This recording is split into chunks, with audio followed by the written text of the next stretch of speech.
Mhm. uh, there's always a way out. Everyone has a chance. Yeah. Nobody is perfect. We I all go have through. to, I'm sorry. Finish? No, I'm sorry. I interrupted you. I have a habit of that. I talk on the phone all day and sell policies, so I always boom, boom, boom, boom, boom. So I'm so sorry. No, you're fine. I do the Finish same. saying what you were going to say. No, I was finished. So. Oh, okay. I apologize if I did interrupt you. But I was going to say, before everything happened and I ended up leaving my ex-husband for good. I actually, before I did that, like before I completely left, because I'm going to be honest, I left him and I left the children with him. I took two with me because I could only take care of two. I'm just being honest. So I took two with me. And even before I did that, I remember I was in Lake City, Florida. We had a little house down Maple Lane, and there was a battered woman shelter in town. I packed my kids up in the store, in the car. It was around Christmas time.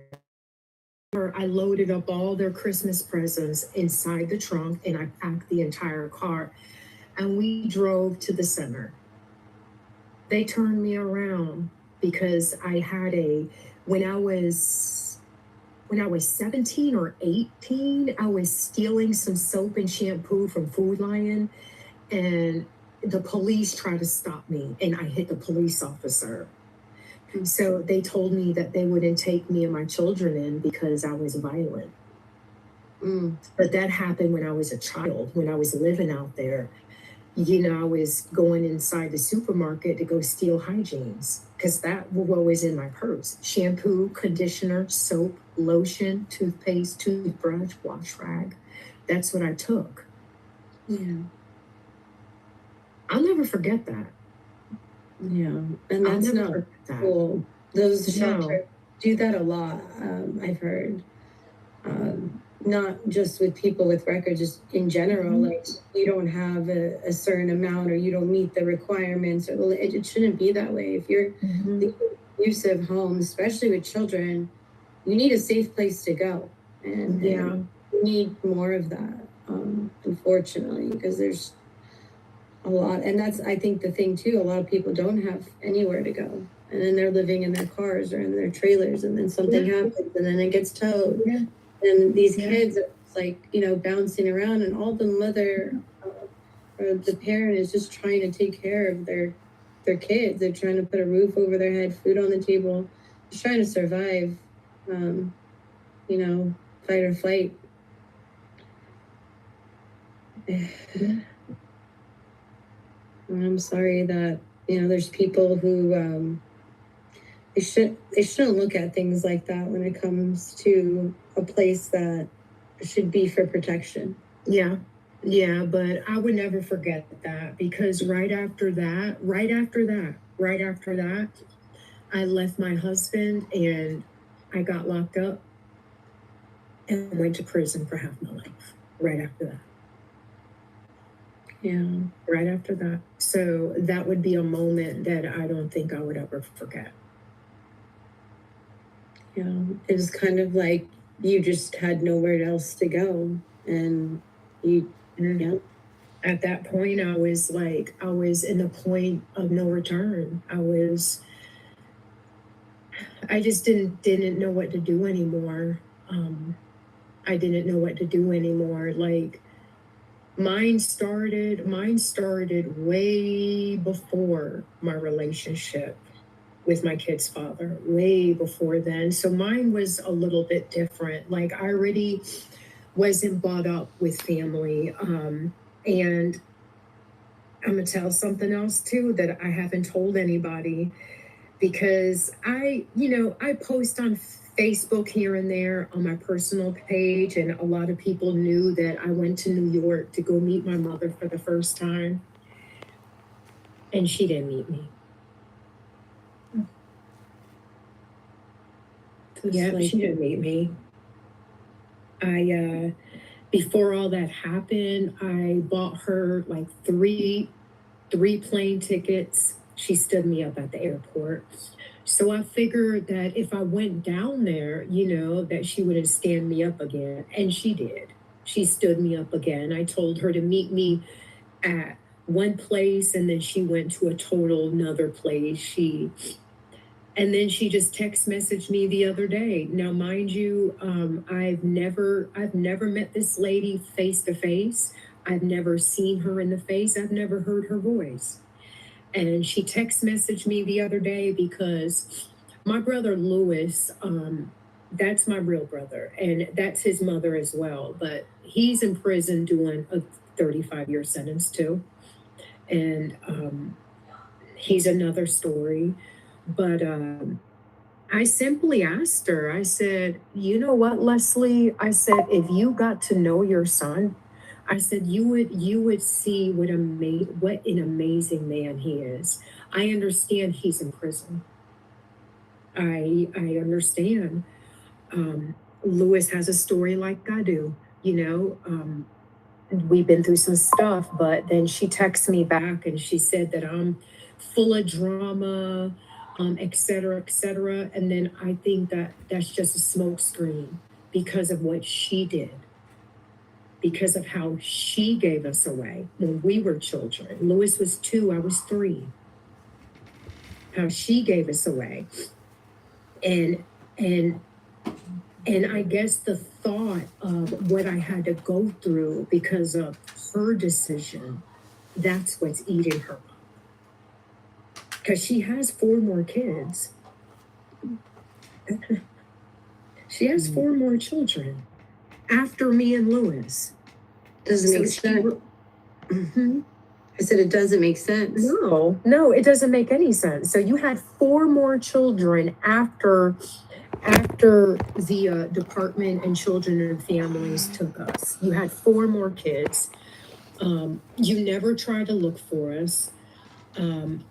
She talks to my children, but she will not show her face to me. My children know her. I've never met the lady. I've never met her. Never. And she texted me the other day. That's what I was trying to tell you. She texted me the other day and she told me not to contact her no more. But guess what? It's okay. Because now I know who she is. I kind of only wanted to know because I never knew what my race was. I never knew what my race was. But now I know. And now I know kind of where I came from.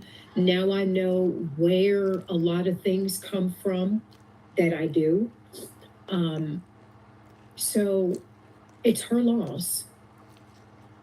Yeah. That's all I can say about that. Yeah, I mean, any other family members, like aunts, uncles? I met a cousin. Or like anyone?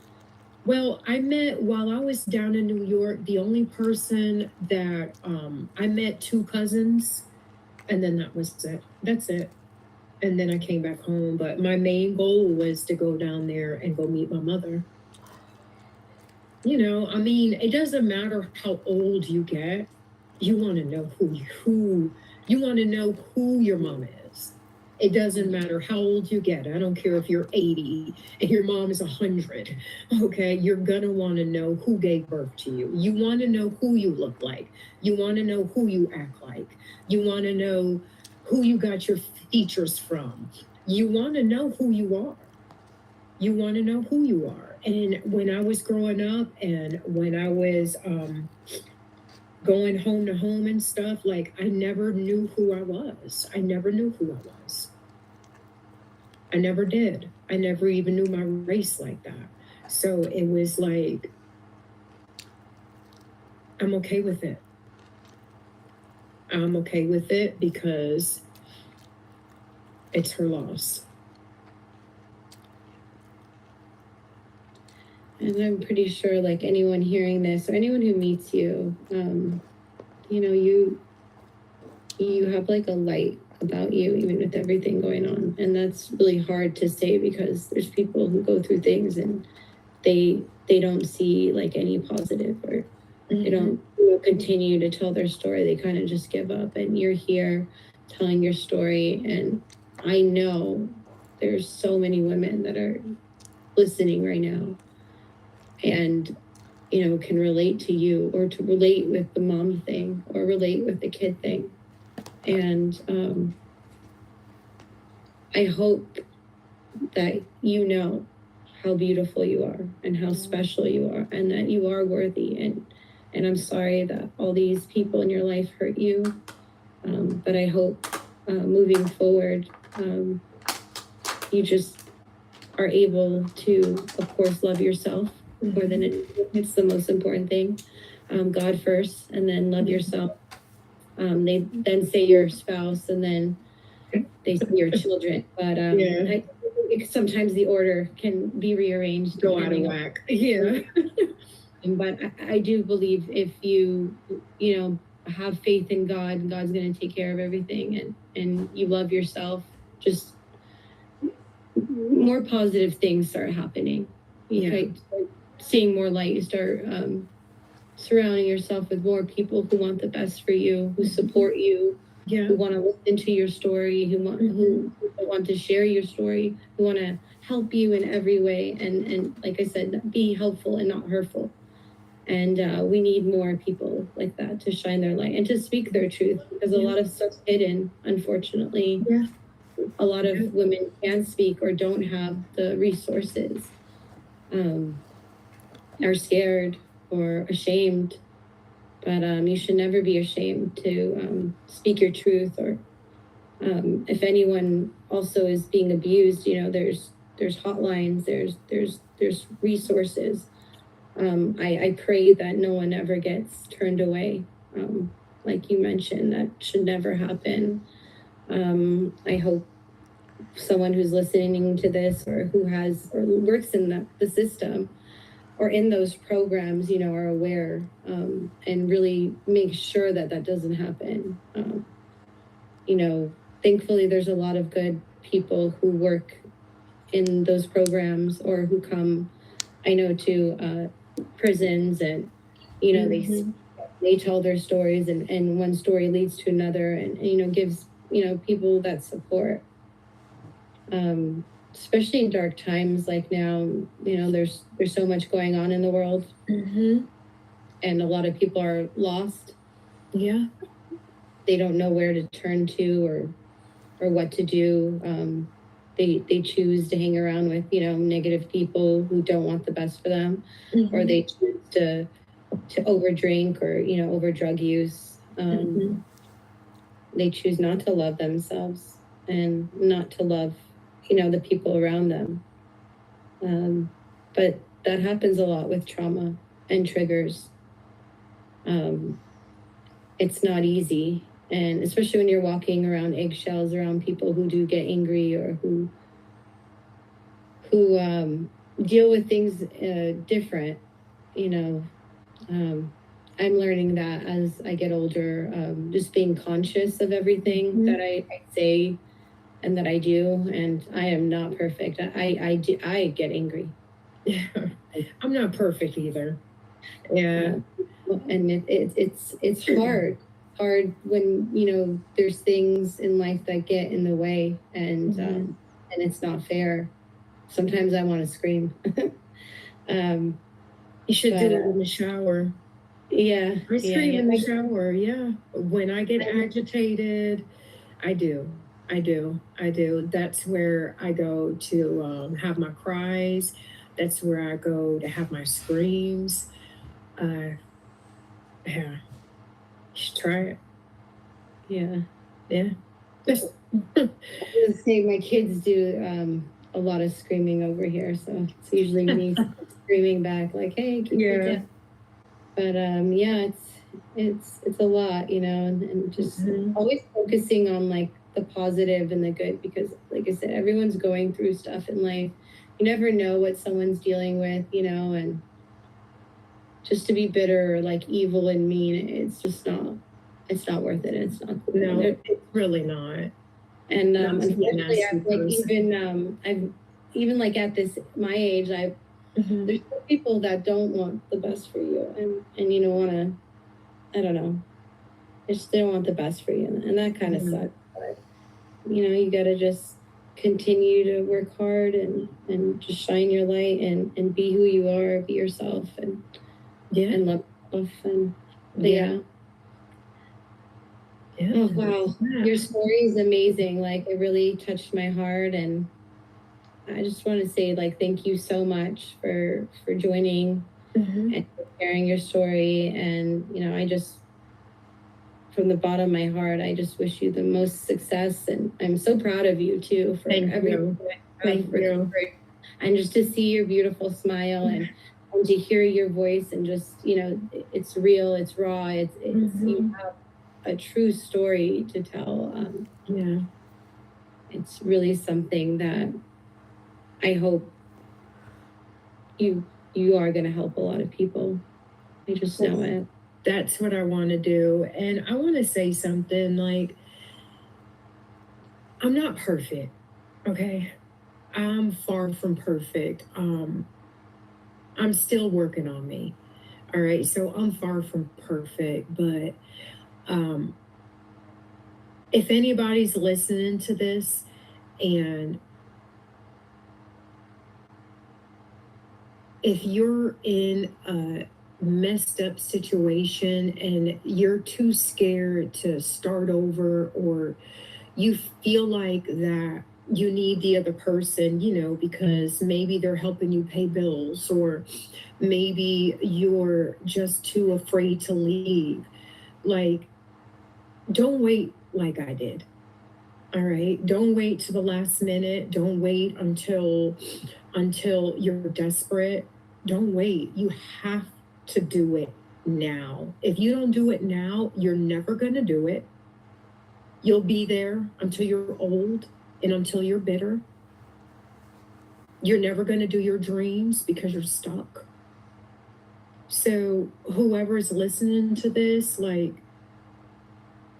y'all got to go. You got to leave and live that life and live those dreams that, you know, God wants you to do, because you can make it on your own. You don't need a man to make it.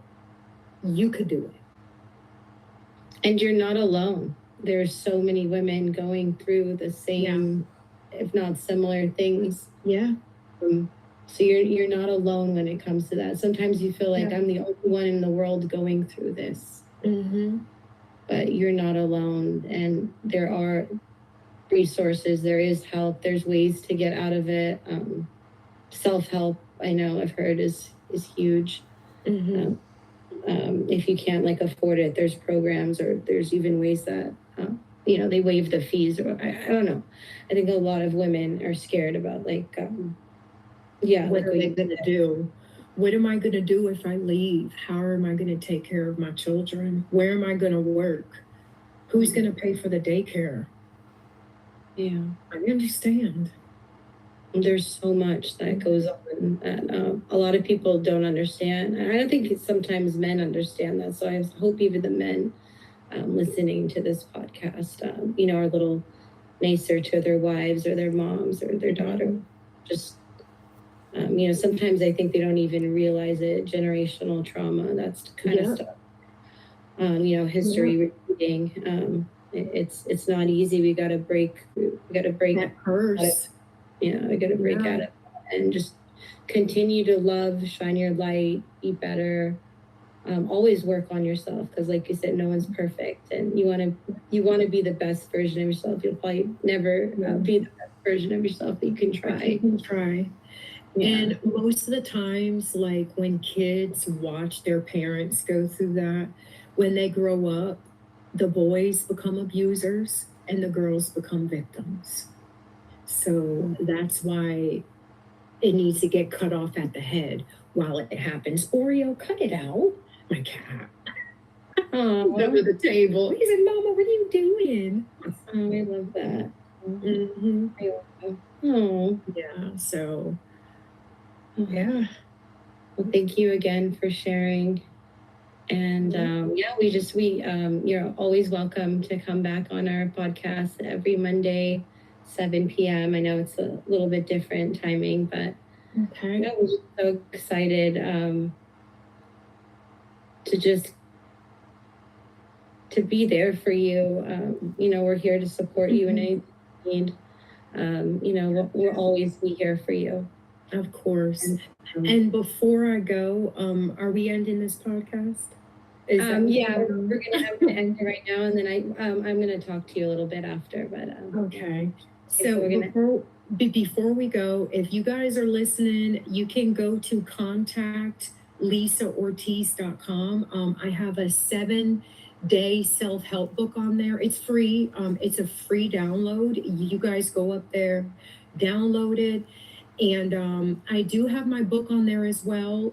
She Wore Her Scars Like Wings, and you guys should check that out as well. It's a really, really good book, and